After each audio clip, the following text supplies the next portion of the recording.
In this developing world, technology, especially space exploration, has contributed remarkably over the centuries.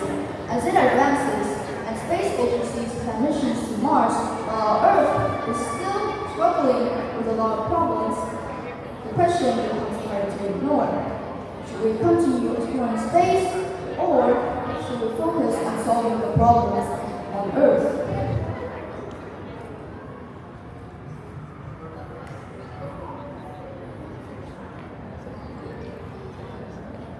So, what's so concerning about this question? Exploring space carries undeniable benefits to humanity. When we think about space, we think about rockets, astronauts, or NASA. Well, space exploration is the key to all those inventions.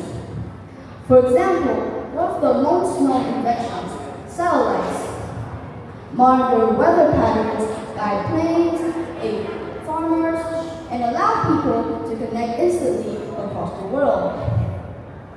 It also made technological advancements in healthcare, specifically keeping track of diseases, more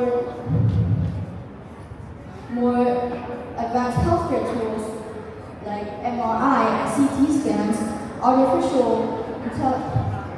limbs using space materials, and creating new medicine. Career-wise is not an exception.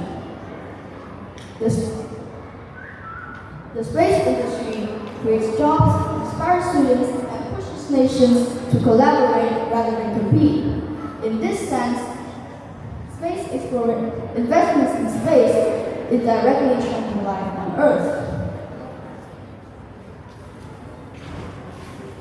But what about our global issues? People argue that Earth problems should be top priority. The world is currently facing severe challenges. Climate change that threatens ecosystems, global poverty, and widespread pollution, etc. These issues are directly affecting millions of people right now. Environmental issues is not an exception. Rockets release large amounts of carbon dioxide and other pollutants, contributing to the very climate problems scientists are trying to solve. Earth is their own home, and many people believe that we should focus on protecting Earth before looking into other planets. The government tends to spend billions and billions on space exploration when those funds could be used for educational improvements or protecting the environment. An answer to this is a balanced approach, recognizing that space exploration and Earth-focused solutions do not have to be enemies. In fact, satellites can help weather forecasting, monitor climate change, detect wildfires, and study the oceans. For example, Hurricane Dorian was detected by the TOEN 16 and 17. It captured real-time images and predicted landfall in the Bahamas, alerting millions ahead of time. Another piece of evidence is using the Sentinel-1 and ICESat-2. They are able to report the largest ice melt year, 2019, and measured ice thickness loss in Greenland. NASA and ESA satellites tracked El Nino in 2015, a climate pattern that occurs every 2 to 7 years.